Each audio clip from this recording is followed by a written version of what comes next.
Bienvenue à celles et ceux qui nous rejoignent ici sur le plateau TV du Silmo pour parler des tendances et nous allons nous porter plus sur le sujet du luxe. J'ai une invitée de marque d'ailleurs qui est ici sur ce plateau, c'est Anne Doria. Bonjour. Bonjour. Alors vous êtes artisan, lunetier, tabletier. Oui, pour parler tendance, c'est oui, c'est sur un le petit luxe. peu paradoxal. Alors le luxe, on en viendra tout à l'heure parce que c'est vrai que c'est peut-être intemporel ce que vous nous allez nous proposer. C'est un peu ça. Mais avant tout cela, c'est quoi votre métier? Alors lunetier, on comprend bien, mais tabletier. Le tabletier, c'est la corporation qui, depuis, je ne sais pas, ça doit dater des années du 15e siècle, des personnes qui, non même d'avant, ça date de l'écriture en fait, des personnes qui préparaient les tablettes sur lesquelles on pouvait écrire. Et donc au départ, avant le parchemin, le papier, ça se faisait sur de l'os, de l'ivoire, donc des matières naturelles, comme celles qu'on utilise maintenant en lunetterie. Oui, parce que les tablettes aujourd'hui sur lesquelles on écrit, c'est peut-être plus des tablettes tactiles qui oui, n'ont absolument rien à voir. Mais il n'empêche que c'est la base de l'écriture, c'est ça, c'est la tablette. Quand on dit à quelqu'un l'expression je te mets dans mes tablettes, c'est ça aussi. C'est moi, je ne connaissais pas cette expression. Ouais, t'as un peu de terroir, mais non, pourquoi? Je ne connais pas toutes les expressions. C'est pas forcément mon domaine. L'établissement Doria, racontez-nous un petit peu cette histoire, l'histoire de cette magnifique société. Ça a commencé avec mon papa dans les années 50, qui était jeune lunetier, mais issu de la lunette plastique. En fait, lui, il a démarré avec les matières synthétiques, on va dire. Ouais. Mais il a eu, je pense qu'il n'avait pas envie de devenir un industriel de la lunette. Et du coup, pour rester dans l'artisanat, il a choisi le créneau peut-être, je pense pas que dans son esprit c'était du luxe, mais du qualitatif. Du qualitatif et de l'objet qu'on pouvait encore envisager de fabriquer une par une.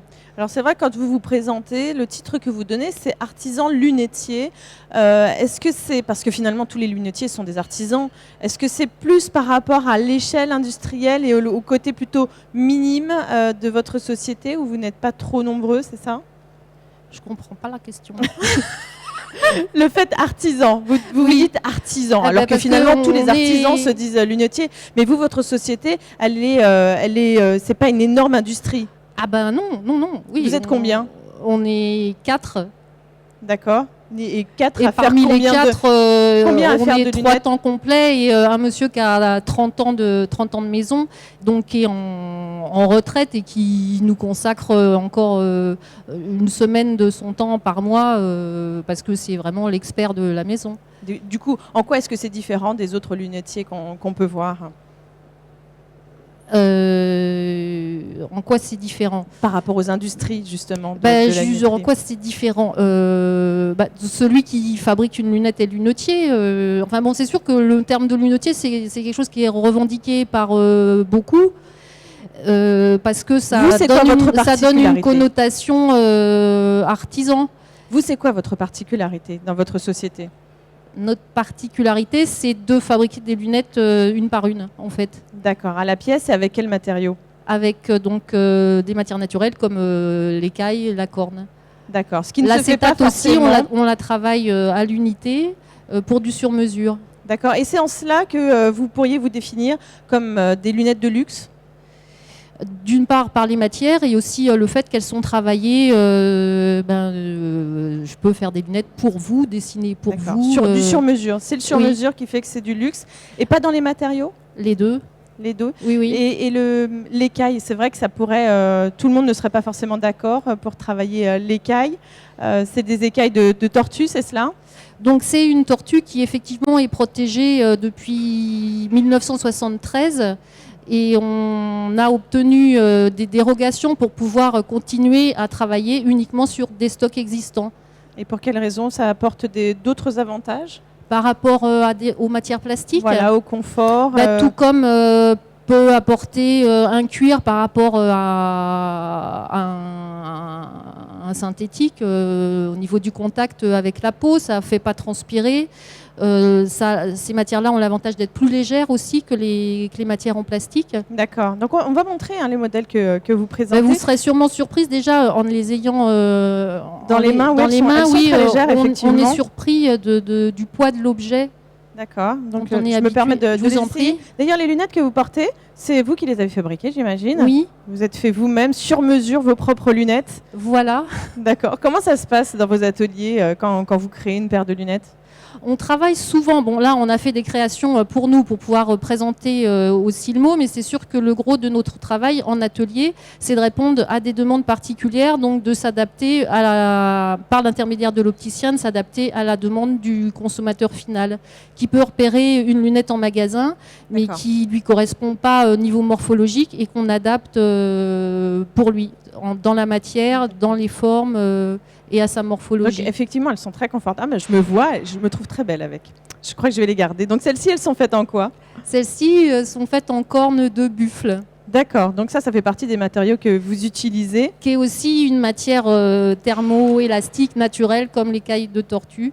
Et bon, en fait, ces matières-là, ce sont les mamies des matières plastiques avant le plastique synthétique. Plastique dans le sens thermoélastique et plastique naturel. Qui se façonne, ouais, plastique naturel. D'accord. Avec qui est-ce que vous travaillez finalement? Quel est le public visé? Est-ce que ce sont les opticiens qui viennent vous voir avec des personnes qui ont des problématiques particulières? Ou comment ça se passe? On peut répondre à des problématiques d'allergie. Les gens qui ne supportent pas du tout les matières plastiques. On n'a pas de cas déclaré d'allergie à l'écaille ou à la corne. En fait, cette matière-là, c'est comme de l'ongle, comme le cheveu, c'est de la kératine.